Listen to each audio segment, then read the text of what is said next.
gentlemen, I am the CHALL, your YouTube sporting journalist, and today is another episode of the Matchday Launch Show. We've got a very much a packed episode once again today, and here's what's coming up on today's show.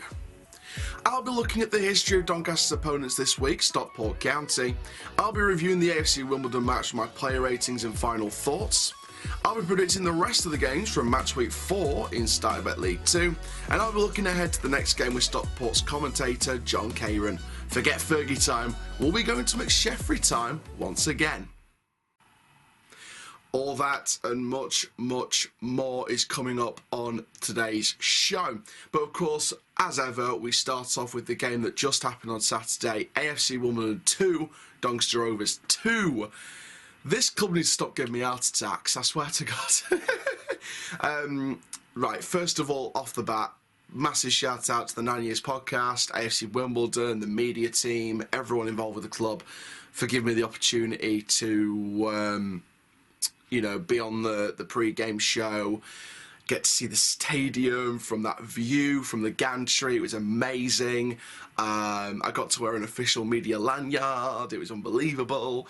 But yeah, it was a fantastic opportunity and fantastic experience as well. And hopefully, if we both go up this year or we both stay in the league this year, I can't wait to do it again next year. But no, it's really, really nice. Really nice to experience that and to experience that life as well. To be in that media room, to be in that studio. That's the kind of life I want to lead going forward. So it's always great to do these experiences. Now, the game itself, first of all, the starting lineup. Now, the starting lineup for me, it was the right lineup to go with. It was the right lineup with the personnel we had available. We went the 4-3-3, and from the first half, first of all, the first half, the only thing that was missing from the first half was a goal or two.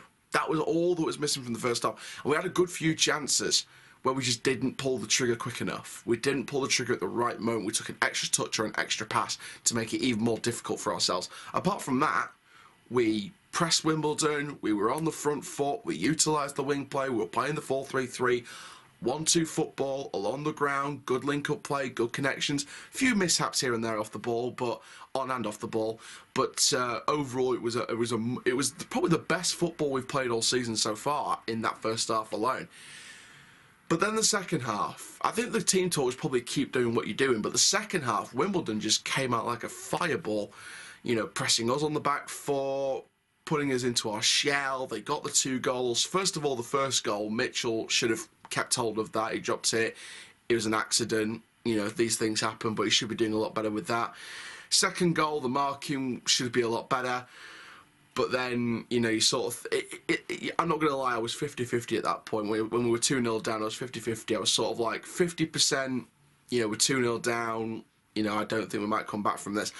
But then you remember holding on at Bradford. Then you remember turning it around against Sutton. Now you're thinking, hang on a second, I still have a feeling we'll get something from this game because we have this newfound resiliency about us.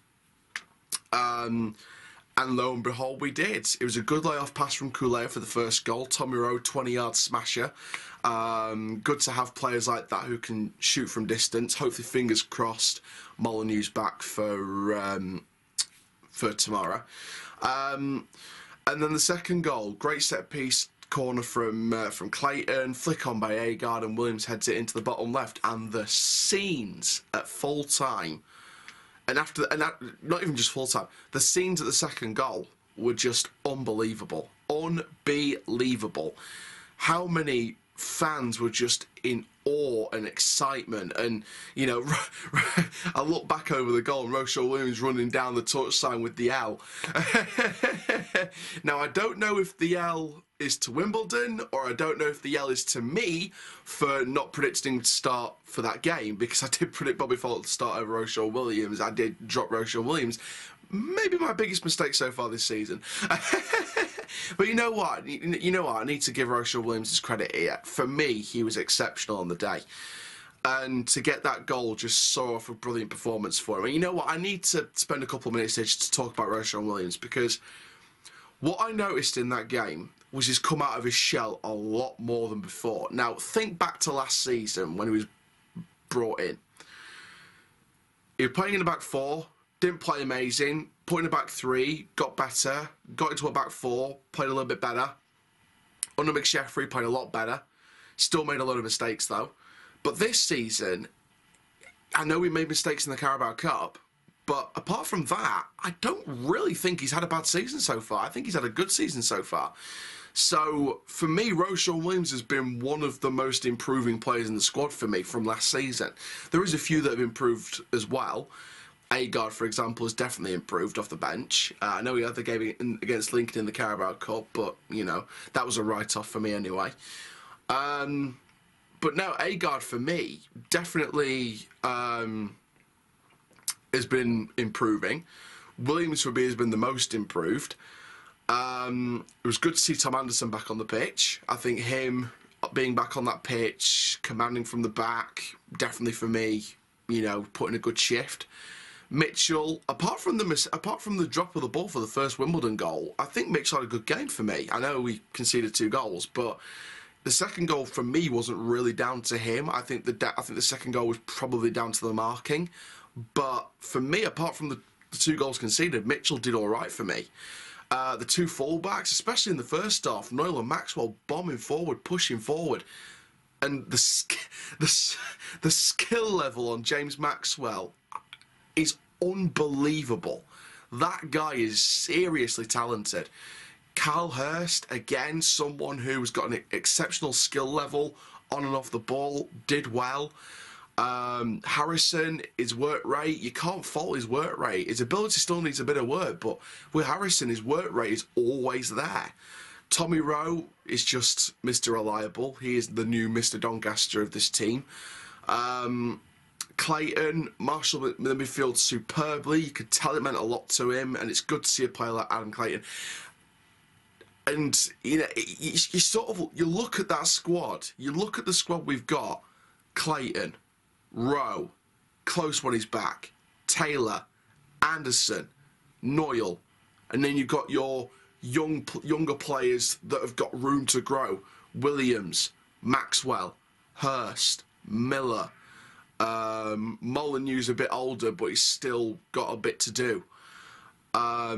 Harrison, again, 24 years old. Just so many, and then you've got the kids that are going to be future stars for me. Kulea, De Grucci, Ravenhill, Faulkner. Jack Goodman appeared on the Carabao Cup bench and came off and did well. I think Jack Goodman's the next player from the under-18s to maybe be in a position nearer the time to be involved in the first team at some point. I think Jack Goodman could be at that stage soon. So, you know, when you've got the academy players and you've got all this talent, there's a mix of experience and youth. You look at the squad, and yeah, maybe we are maybe 1 or 2 low knees away from a complete squad. But when the injured players come back, we've got a very strong squad. We've got a very strong squad. And again, one major thing from this game that I noticed, game management. Seriously improved from last season. Last season, we'd have got rolled over 2-3-0 in probably all 3 of the last league games, along with the Cup. The Cup could have been more goals, let's be honest. Last season, it could have been more goals. But for me, the game management has seriously improved. You know, am I a huge fan of the corner flag stuff in the last couple of minutes at Bradford? Not really, but, you know, if game management means you see out a game, then that's what we've got to do. That's what we've got to do. And, you know, if you want a frustrated opposition, we certainly frustrated Bradford on the first day. You know, we frustrated Sutton United by coming back from a goal down to win 2-1. We definitely frustrated Wimbledon fans by coming back from 2-0 down to draw 2-2. You know, yes, it's been comeback results, but the thing about Wimbledon compared to the other 2 league games, for me, is for at least half the match, or just over half the match, if you include the added time where we got the goals, and the few minutes where we got the 2 goals ourselves, if you include that as well as the first half, for me, I think it's the best game of football we've played this season so far. And that's even including the Wimbledon 2 goals, you know. I think we see now what we can do, and I told you guys, the 4-4-2 diamond did not work, and I've been proved right, because the 4-3-3, when we played the 4-3-3, when we played them off the park in that first half, and for the last few minutes of the match where we got the 2 goals as well, you know what we can do with that amount of talent, with that amount of play, with that style. We know what we can do in this squad. We know it for a fact. So for me, now I see what we can do. Keep playing that way. Keep playing that way, and then see out the match when we're in a comfortable position.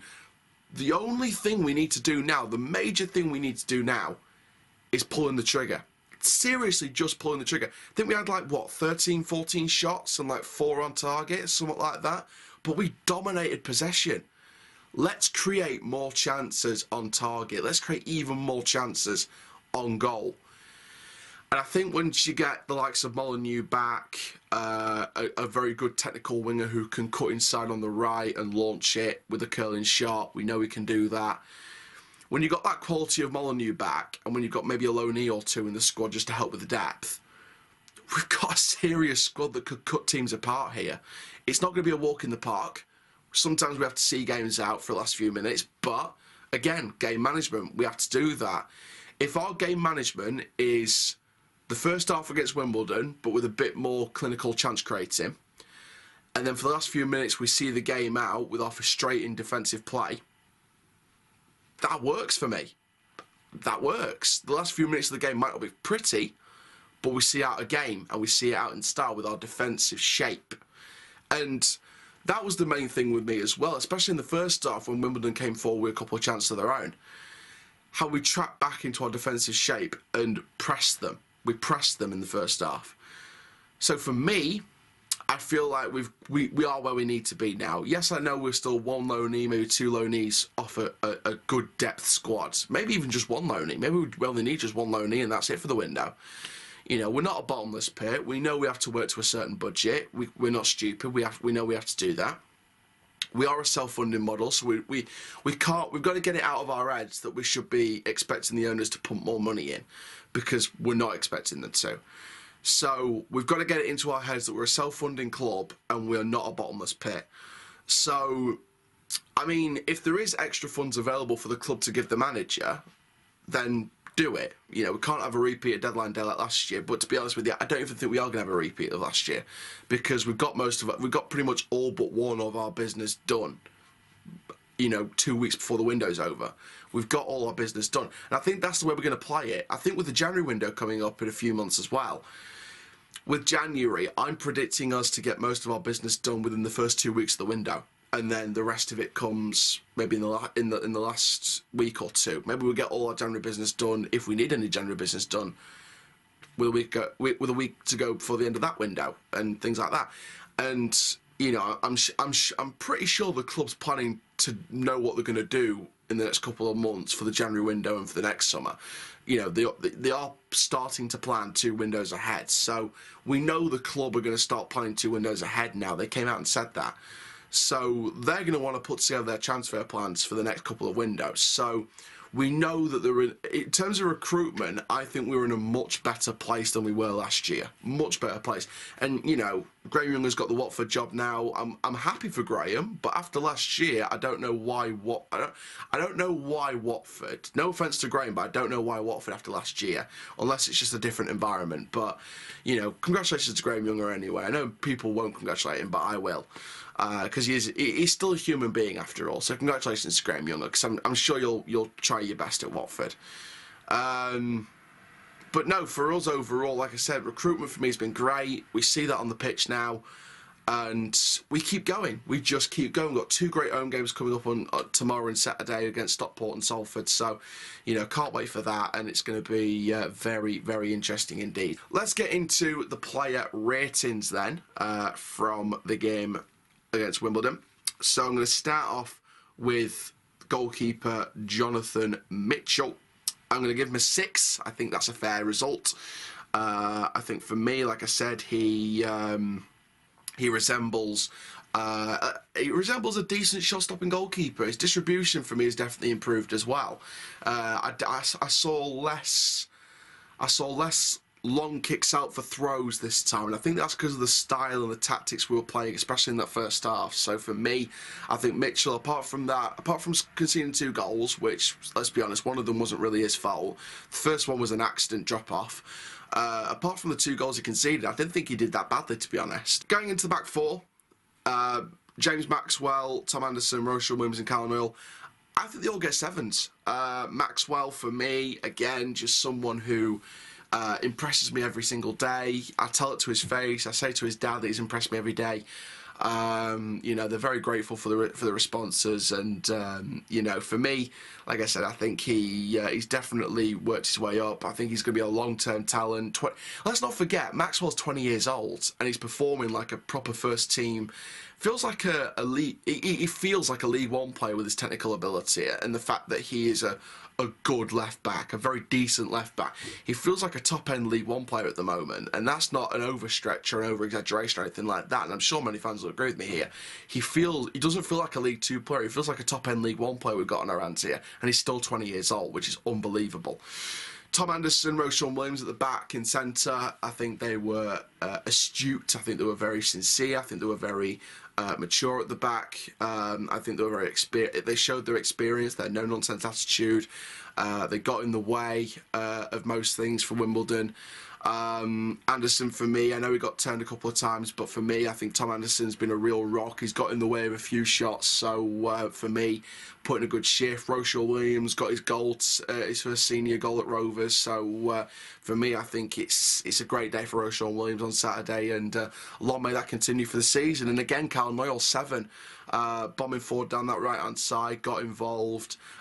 Keeping up with the attacking players for Wimbledon on the breaks. So for me, I think again Callum Newell is just one of those talents that for me will definitely be one to watch at right back this season. In the midfield, Tommy Rowe, Adam Clayton, Harrison Biggins. I've got 6 for Harrison Biggins. I think that's fair. I think his work rate is still great. Ability still needs a little bit of work, but I think he is getting there. He did marshal the midfield decently compared to previous games. So for me, I think he has improved on previous games.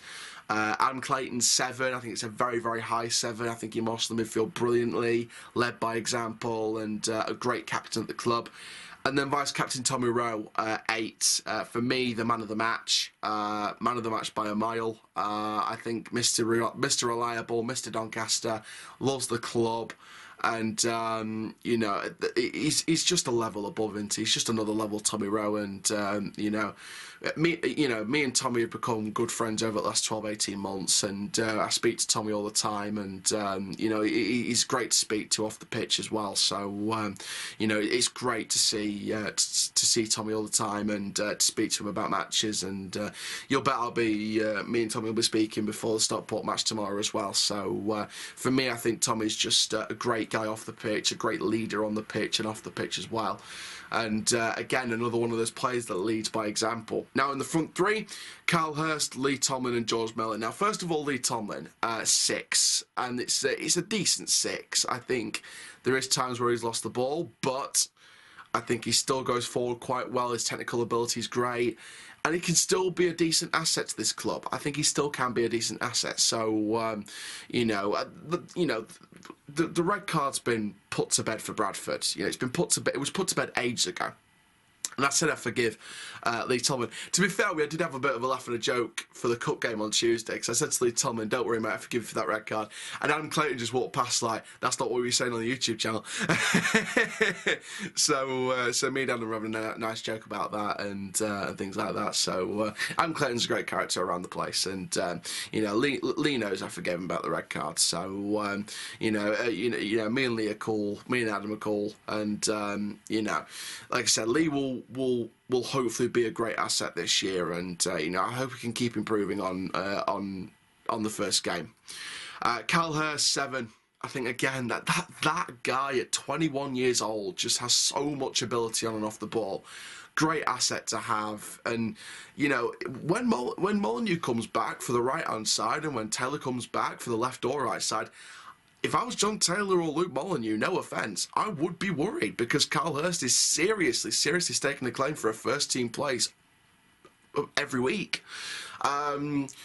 you know, we do have Tuesday and Saturday games, so there will be players that will need a rest every now and then, and there will be players that will play certain games and other players will play other games. But for me, I think Carl Hurst has really staken a claim this year, and he just shows every single game, even during the poorest games this season, which was Lincoln in the Cup.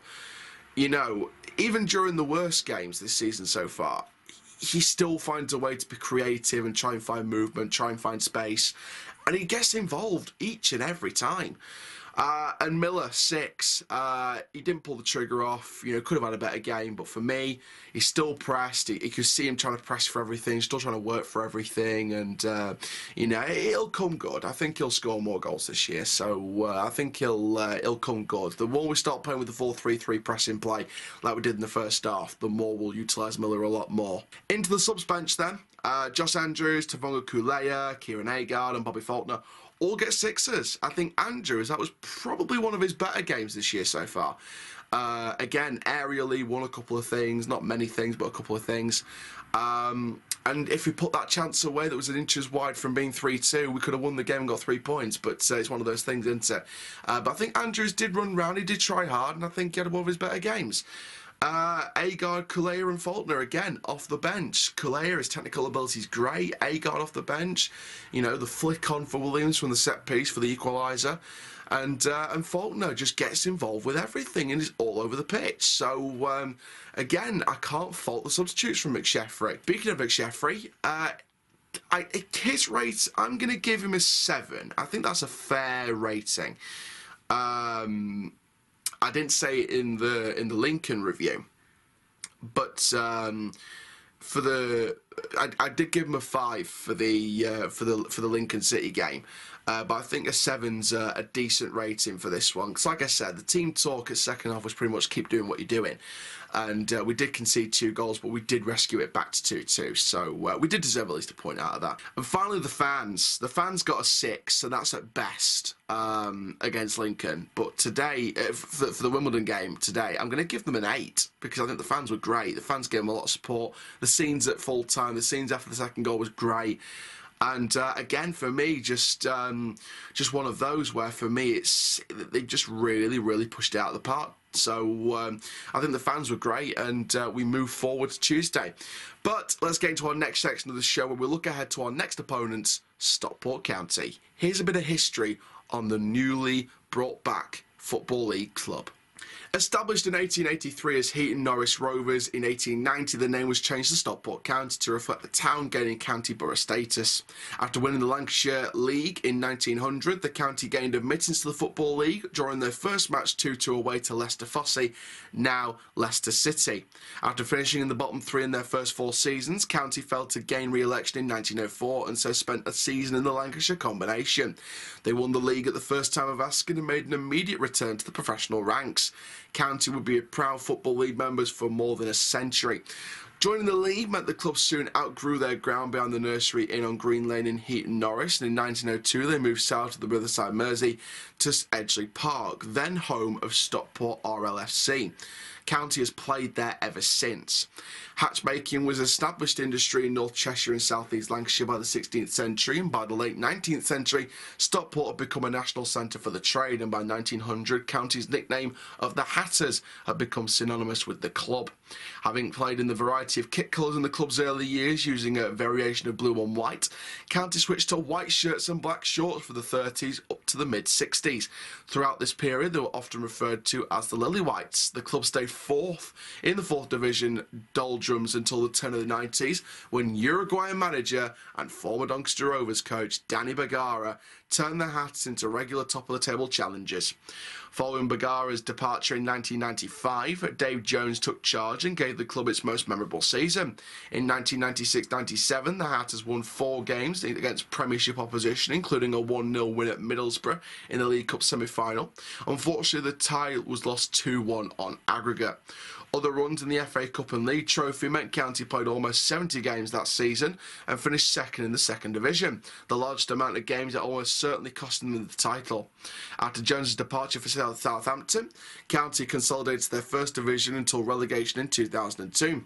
But what followed was a largely downward spiral back to the bottom division, twice finishing a season on just 26 points. And by Boxing Day 2005, County were well adrift at the bottom of the Football League. In came former player Jim Gannon as manager, who led the team to a remarkable run of form and with an incredibly tense 0-0 draw on the final day against Carlisle, eventual safety. This was followed by a promotion push in 2006-2007 when County memorably set a new professional record of 9 consecutive wins without conceding, but promotion was just out of touch with a playoff place being denied by Bristol Rovers in the dying minutes of the season despite County winning 5-0 at Darlington. That success finally came the next season. After finishing fourth, Gannon's side beat Wickham in the semi-finals, followed by a thrilling 3-2 win over neighbours Rochdale, finally ending the club's hoodoo at Wembley. Unfortunately, though, the Hatters couldn't build on that success, and they went into administration before the final game of the season at Brighton. In 2009-2010, administration took its toll, and County finished on a new record low of 25 points and were relegated back to the bottom flight. In the summer of 2010, the club was taken out of administration by a group of local business people, ensuring the club's survival. However, the fortune took a downturn on the pitch, and the Hatters finished bottom of League Two, meaning they would be competing outside of the Football League for the first time since 1905. During 2011, Liverpool-based businessman Tony Evans headed up a consortium of new investors in the club, who appointed a former German international, Dietmar Hamann, as manager. However, following the consortium's failure to take charge, Hamann's squad struggled in the league, and in November he was replaced by former manager Jim Gannon. The size of the task ahead of Gannon was an even bigger one than 2006, and the team initially continued to struggle but found resurgent form in spring. Safety was secure with a 1-1 draw at home to Braintree Town, allowing the Hatters to enjoy a peaceful summer for the first time in 4 years. In January 2020, the club was taken over by local businessman Mark Scott, who upon buying the club announced plans for an increased playing budget, a return to full-time football and a new full-time training facilities alongside the ambition to return to the Championship in 7 years. In January 2021, the club parted company with manager Jim Gannon before appointing Brighton Under-23s boss Simon Rusk as his replacement. The club would go on to finish third in the National League after a club record 18-game unbeaten run before losing 1-0 in the playoff semi-final to Hartlepool United. In November 2021, the club appointed former captain and former Hartlepool manager Dave Challoner as the club's new first-team manager, after parting company with Simon Rusk following a difficult start to the new season. He went unbeaten in 6 games as county boss, including a famous 5-3 FA Cup first-round win against League One Bolton at Edgeley Park. Dave's impact as county manager was almost instant as he led the club on a run of 20 wins in 21 games in all competitions, twice setting a new club record of 10 successive wins, and that time he led us from 10th to 1st in the National League table. And a 2-0 win over Halifax Town on the final day of the 21-22 season saw Stockport crowned champions, secure promotion back to the Football League for the first time in 11 years. So this was definitely a very, very, very tough time, but then it became a great time under Dave Challoner, and they finally got back into the Football League for this season. So let's meet someone who knows Stockport pretty much insider now, and that is Stockport County commentator John Caron in this week's interview section of the show.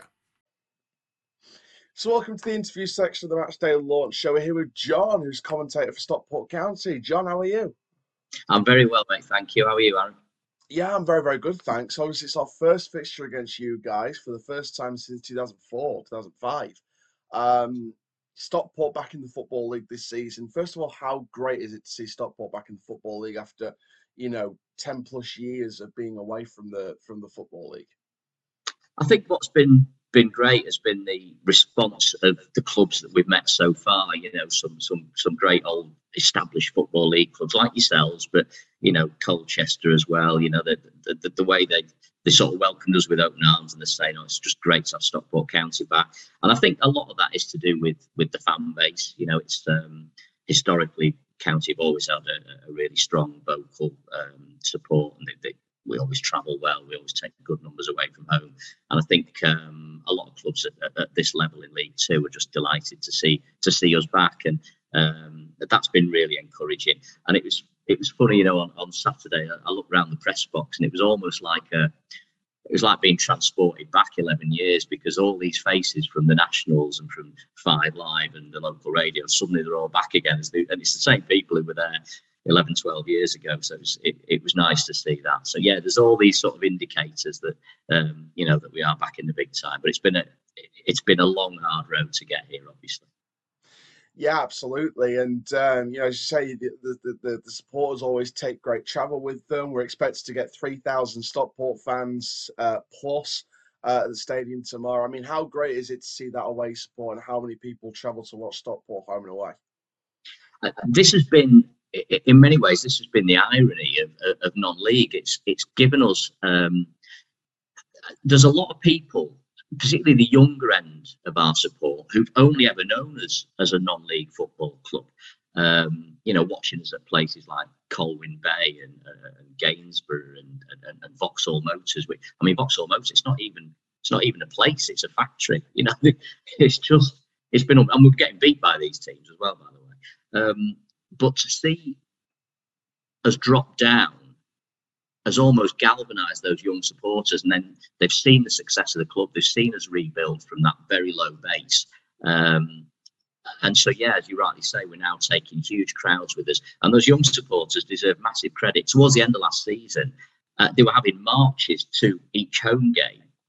The flags, the pyrotechnics, the massive scarves, everything, walking up to the stadium. And to have a march outside the ground that wasn't a protest was just brilliant. You know, I mean, it's been really, really encouraging. As I say, I think for me that the excitement comes from that young breed of fans who are coming through. We're in that kind of area where, you know, just down the road we've got City United. At the other end of the M62, you've got Liverpool and Everton. It's a very, very competitive marketplace, and but yeah, it's great to see these young supporters coming through, and so encouraging. I can walk around Stockport now and see kids in Stockport County shirts, and it's been a long, long time since that happened. Yeah, absolutely, and I think there'll be a lot more Stockport shirts rather than Man United shirts at the moment as well. But obviously, you know, you guys just came up from to the Football League this season. Obviously, you guys had a long haul struggle. In terms of the start to the season, how have you sort of made that start? Because it seems like Dave Challinger's had a tough start so far, but I think he may potentially pick it up at some point throughout this season. Yeah, I've said all along, the biggest threat to us this season is probably ourselves. And we've come up with, because of the investment from the owners, we've come up with big expectations. And there's a bit of a circus around it, if you like. And those expectations can sometimes be unhelpful, but they're expectations we've set ourselves. You know, our owner, Mark Stott, when he took the club over, he said championship in 7 years. I mean, listen, I'm all for it. I'm all for ambition, but you're absolutely right what you say. It puts pressure on the manager and the players immediately. And of course, when those first two results don't go your way, people start to worry. But you're right. I mean, it's a long season. Dave Challinger's has been quick to point out that there are more opportunities to get promoted from this division than there are from the National League, which is such a tough league to get out of. So yeah, I think he used his programme notes at the weekend just to sort of remind people that there's no need to panic. It's very early on in the season. We beat Colchester at our place on Saturday. And I think it was the kind of game, obviously the conditions dictate as well, it's such a hot day, but it was the kind of game I think we'll see a lot of at Edgeley Park this season. I think teams will come and sit deep, defend, try and frustrate us, keep the crowd quiet. And I think that's going to be a common theme through this season in League Two. And I think where we'll get joy is possibly away from home against teams who've got to be more expansive and they've got to be a bit more on the front foot. And I think that's where we might get a little bit of joy. Yeah, I mean, you know, from our point of view, when we played Wimbledon on Saturday, I know the first half especially, we were very utilised the wing play, 4-3-3, played to the front, bombed the fullbacks forward. We're very much 1-2 along the ground. Whereas when we're sitting deep, we play a lot of route one, we play a lot of long balls over the top and try and frustrate you guys, frustrate oppositions. We know frustrated Bradford, we know frustrated Sutton United for a long period of time. I mean, in terms of the way Dave Challinor plays, how would you sort of describe it going into tomorrow's game? We can adapt. We've got different ways of playing. We have tended to play with a back three, and that's largely due to personnel. In my head, I think Dave would like to get towards the kind of formation that Gary McSheffrey uses at your place. So, you know, tending to go with a fairly packed midfield and a back four. But I don't necessarily think we've got the personnel to do that. So we've been playing with a back three, utilising wing backs. But there are variations within that. So whether we play with a lone striker, I think tomorrow night will be interesting because you've got Anderson and Williams at the back potentially. I know that there's one or two in that area, but potentially because there's such big lads, whether you'd put Paddy Madden up front on his own against those two is possibly food for thought. And also the fact that Kyle Wootton scored for us at the weekend, a big striker who might be better suited to that. But I mean, yeah, Dave Challin's always said that, you know, we play from the back. I think teams maybe towards the end of last season got wise to that, and they started to press quite a lot high up the pitch to try and force errors. But we have the quality to play through the lines, and we've got defenders now who are very, very comfortable on the ball. So I think you'll see. You know, you talk about non-league football, and you expect it to be all Route One and the big man up front, but you won't get that from Stockport County. We're very much a football inside, and as I say, we play from the back, not at the back. So it's it'll be good to watch. And I think, you know, we've got one or two. You sort of think of the players that we've got now, the quality that we've got in midfield, particularly with the likes of Callum Camps, Anthony Starcevic, Ollie Cranshaw, players who know this level inside out. So I think that's why we were probably expected to hit the ground running. Okay, we've stumbled a little bit in those first couple of games, but I am still very confident about this season, and I'm optimistic. And I think we will be there or thereabouts at the end of the campaign. But I'm looking forward to this game because I think, you know, Doncaster Rovers, particularly looking forward to seeing Tommy Rowe, you know, one of our old legends. I just can't believe he's 33 now. You know, it's that long since he was at Edgeley Park. But yeah, it'd be good to see him. Yeah, he's been one of the crucial figures so far this season. He's definitely been leading by example, as have Adam Clayton. Rochelle Williams has piped up out of his shell recently as well. Tom Anderson's back as well. So we have got more leaders on the pitch now. And hopefully, fingers crossed, we do have another winger back for tomorrow, fingers crossed, from injury. Luke Molyneux has been touted as one of our sort of big signings as well. It's funny with Luke Molyneux, of course, a player that Dave Challinor knows well from his time at Hartlepool, and I know he was a big favourite of Dave's there. So yeah, he'll know all about him. I think he was top scorer, wasn't he, for Hartlepool last season after David left. So yeah, still a real threat and a good addition to the squad. Yeah, and obviously if we play him, it'd be a nice bit of knowledge to the starting 11 as well. But it's going to be very, very hard to change a starting 11 that did put a good fight in against Wimbledon on Saturday. In terms of your thoughts on us then, because obviously we talked about the ambition, you know, the owners want the championship in 7 years at Stockport. We know with us, unless something has changed in the last 6 months, it's a continuous 5-year plan with our owners. So the original 5-year plan was 2017 to 2022 and getting the championship by 2022. 5-year continuous plans, so we're sort of moving that 5 years into the future, so probably championship in 2027. But how would you look on us, the self-funding model, the way we run? How would you sort of see it from your point of view from the outside? I think sustainability is obviously important. We're in that very fortunate position where we can currently operate at a loss, and we can spend reasonably good sums on salaries because we've got a wealthy owner. However, I mean, he rang me yesterday. We were having a chat on the phone, and I mean, his long-term vision is certainly not to just keep ploughing millions and millions of pounds into the club with no return. His ambition is to get to the championship, and it is then for the club to be able to wash its own face. And I think that is the right way to go. It's not just it's not a plaything. It's not a project. It's not a hobby. You know, this is something that he's taking seriously. And successful businessmen and women don't become successful by throwing the money down a black hole. So I think Mark Stott sees a return on that investment, but he wants us to, and it obviously will want us to be sustainable. I think the academy is going to be a really important part of that, growing our own players, which in non-league you just can't do. You've got no protection over the players that you develop, and those youngsters can just leave and you get absolutely nothing for them at all. Now that's going to be very different. We've got a real good plan in place now to grow that youth side of things. And when your question was about Donny, and I think when I look at your squad, clearly you've got an experienced starting 11, but when I look at the bench, I see a lot of youngsters on there, and I see a lot of homegrown talent. And I think, it means you're a bit vulnerable when you get injuries and suspensions. However, looking much further ahead, I think that's got to be the model. You've got to be able to grow like that and be able to produce your own players. And I think that, for me, that would be the exciting thing as a Doncaster Rovers fan. I know it's not exciting getting relegated to League Two, clearly, but I think knowing that the club is in safe hands, fabulous stadium, of course, at Keep Oak, wonderful you've been able to do that.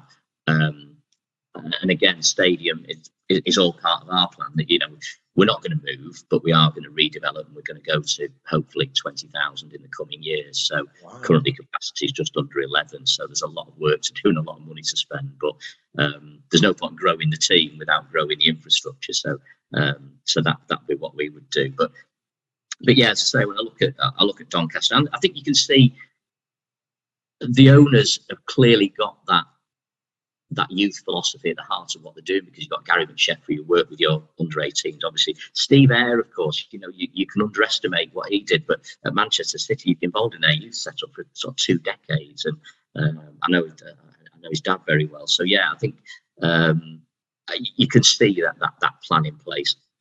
I think last season's a hiccup. I think it's unfortunate, but it's. I've no concerns about Doncaster Rovers. I think you're going to be tough opposition tomorrow. That's for sure. Yeah, and you can look at last season, like you said, as a hiccup, and we had to pay off a lot of COVID debts. That were very much, we had to pay them now rather than in the future. So we didn't have a lot of money to work with. Wellens kind of spent the budget in a couple of players, and then we had to basically rush around trying to get panic buys because we couldn't buy our actual targets. With the money left from those 2 big deals, which was probably Ben Close and Tommy Rowe at the time.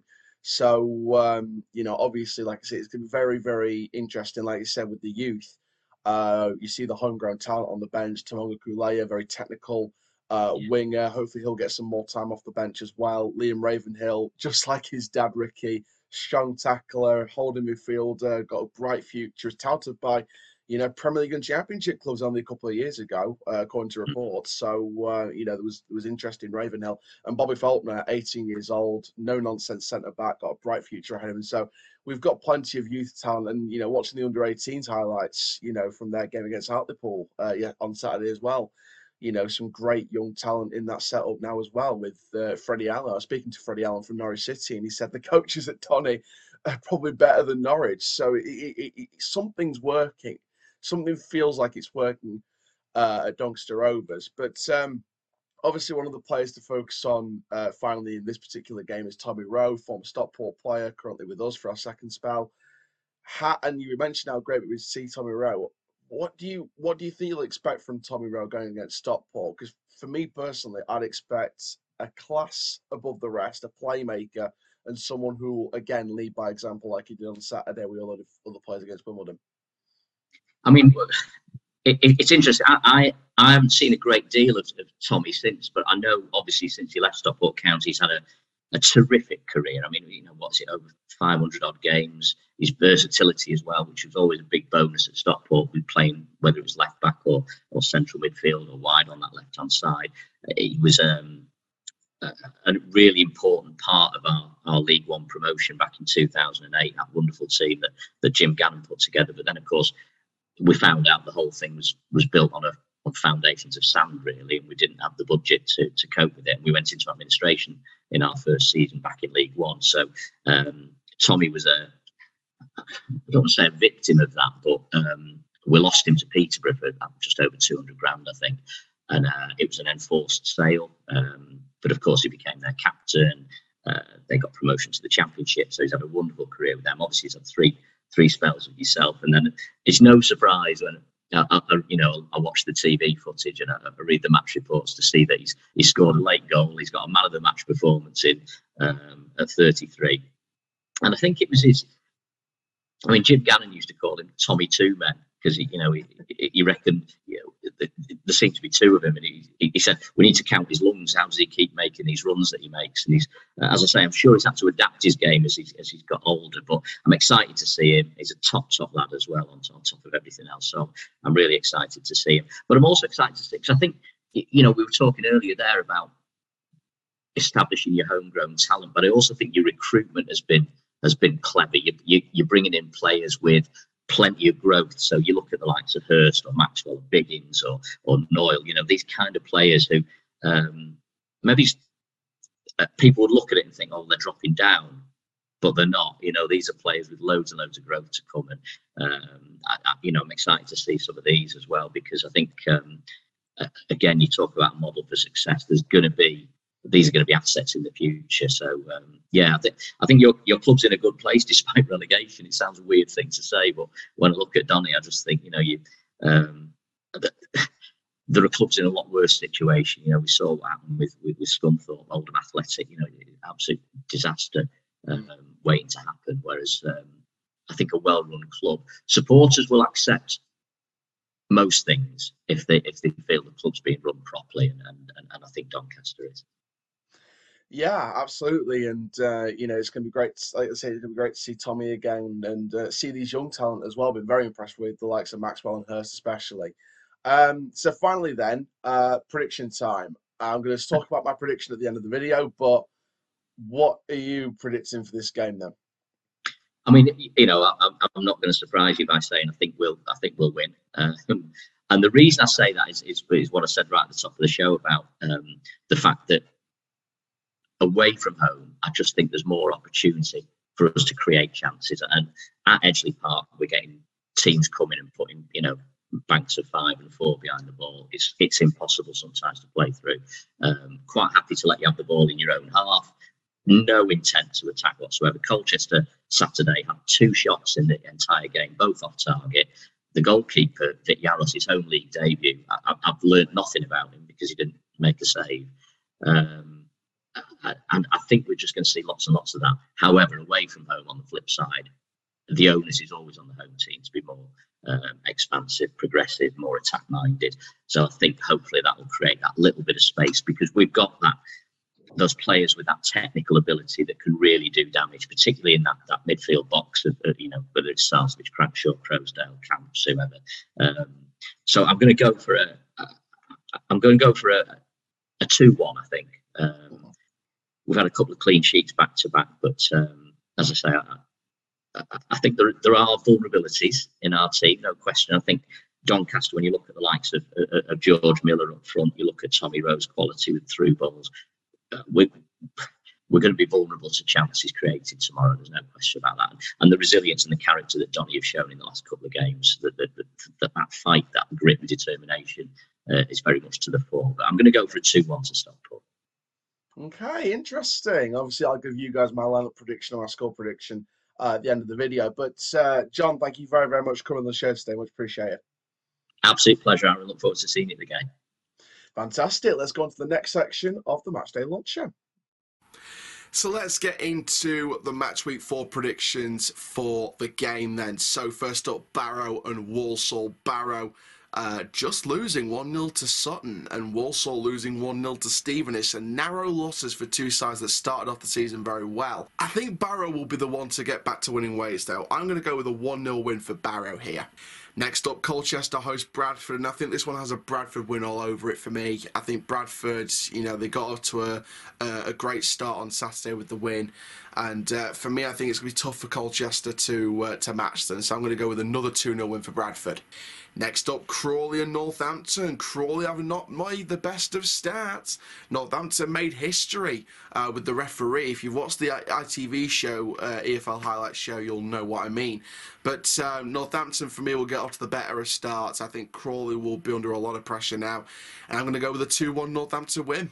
Next up, Crewe and Sutton. And Crewe went on a 3-0 loss against Salford away in their last game. Meanwhile, Sutton getting that narrow win over Barrow. Now, for me, again, with Sutton, I think they're a battling team. They're going to battle hard. They're going to give Crewe a hard game. And for me, I think it's one of those where I think it could go either way, with Crewe wanting to get back to winning ways. But I think Sutton will edge it. I'm going to go with a 2-1 Sutton win. Next up, Gillingham Harrogate, and obviously Gillingham just came off a 3-0 loss against Tranmere, and their squad depth isn't amazing. So again, I want Gillingham. On paper, you'd expect Gillingham to win, but after the last game, I just don't know where their heads are at with the players. So I'm going to play it safe, and I'm going to go with a 1-1 draw. I think Harrogate might nick something from this one. Next up, Grimsby against Carlisle, and I think again Grimsby should be interesting here. Carlisle want to do well under Paul Simpson. I'm going to go again with a 1-1 draw.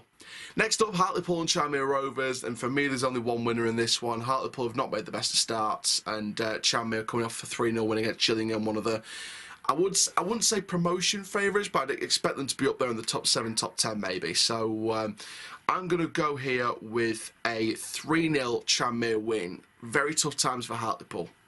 Next up, Mansfield host AFC Wimbledon, and again, I think it's going to be very interesting to see about this one, because Mansfield will want to keep getting off to a good start. I think Wimbledon will want to bounce back and get a win from this one, so I'm going to go with a 2-2 draw again. I think Mansfield may just nick a draw out of this one. Next up, Newport and Salford. Newport not playing amazing, Salford just getting off a 3-0 win against Crewe. I think this has Salford's name all over. I'm going to go with a 2-0 Salford win. Next up, Stevenage and Rochdale. And, you know, I didn't predict Stevenage to finish that highly, but they are definitely impressing me this year. Rochdale just in all sorts of problems, as I predicted, as David Artell predicted in his table. So I'm going to go with a Stevenage 2-0 win over Rochdale, and that's being kind to Rochdale, to be brutally honest. And finally, Swindon host Leyton Orient. Richie Wellens getting off to a perfect start as Leyton Orient manager with 3 wins from 3. Quite annoying, but no. In all seriousness, I am pleased for him, because he's a good friend. He's a good friend of the channel, good friend of mine, good friend of the family, and you know, Rich. I do wish Richie all the best, and I think he'll be 4 wins from 4. So I'm going to go with a 2-0 Leyton Orient win. But there is one game we still haven't predicted: Doncaster Rovers versus Stockport County. So first up, here's my lineup prediction. So in goal, I've gone with Jonathan Mitchell. No real surprises there. I think it's a perfect day for him. I think for me, I think he's the one that should be leading the line from the back of the goal. In the 4 at the back, we've got James Maxwell, Tom Anderson, Rosean Williams and Callum Noel. I will not make that mistake again of dropping Rosean Williams from the starting lineup. Back 4 shouldn't change for me. I think the back 4 has worked very well, especially in that first half against Wimbledon. So I think for me, with Oluwu still out, I don't know if he's back for tomorrow yet, but it's assuming that he will be. I think Oluwu will probably be on the bench for this one. So I think the back 4 remains the same for me. Next up, Tommy Rowe, Adam Clayton and Harrison Biggins making up the midfield 3. I think that is fair as well. I think that Harrison's work rate will come good. Tommy Rowe's class is above another level, and Clayton marshals the midfield quite well, plays it out from that position very well, and dictates the play. So the midfield for me again shouldn't change. And there's a theme of not changing things. The attacking 3 should not change for me: Carl Hursley, Tomlin, George Miller. I expect Molineux will be back, but I believe he should be on the bench. I think he should come off the bench and just work his way back into the squad. For me, McSheffrey can't change a winning team. He can't. Unless Molineux is 100% fit and maybe Tomlin's not feeling 100%, then maybe you put Molineux ahead of Tomlin. But for me, I don't think you should change it, especially with the team doing well at the minute. So I think the team should stay exactly as it is when it started the game against ASU Wimbledon. And then you'd maybe have the likes of Kulea, Faulkner, Agar, Molineux, maybe Oluwu as well coming off the bench to see out the game. But let's go into our scoreline prediction to end this week's Matchday Launch Show. So now it's time to predict the scoreline. Now, obviously, John went for a 2-1 Stockport win. I'm going to go with a 2-0 Doncaster Rovers win. I think we'll actually start pulling the trigger a bit better this time. And I think that even though we are playing expansive and that may allow Stockport forward a lot more, we do have the defensive grit and determination to deal with it this season. I think if it was last season, Stockport might have got us 2-3-0. But For me, I think we've got a new resiliency about us. You know, I mean, I've not left early anyway, but I'm sure if I was a fan, I would not even think about leaving early now. I think if we went 1 or 2-0 down, I wouldn't leave early, because you'd expect some Rovers to get back. I think when it gets to 3 or 4, maybe think about leaving early. But no, in all seriousness, I think when you're 1 or 2-0 down, I think you shouldn't leave early, because this new resiliency has just given us the fight back we needed. So obviously we can't keep going 1-2-0 down to get a result out of it. We can't keep doing that. So you know, I think we need to start getting the front foot a lot more, get 1 or 2 goals ourselves to start the match, and you know, keep going from there. Don't allow us to go 1 or 2 goals down to get a result out of it. You know, we are still unbeaten in the league. Can we make it 4 games unbeaten in the league this season? I think we will do. I think it'll be a clean sheet for Mitchell as well. I think he'll learn from that first Wimbledon goal, and I think it'll be a clean sheet for him and a clean sheet for Rovers. So I'm going to go with a 2-0 win. John's gone for a 2-1 Stockport win.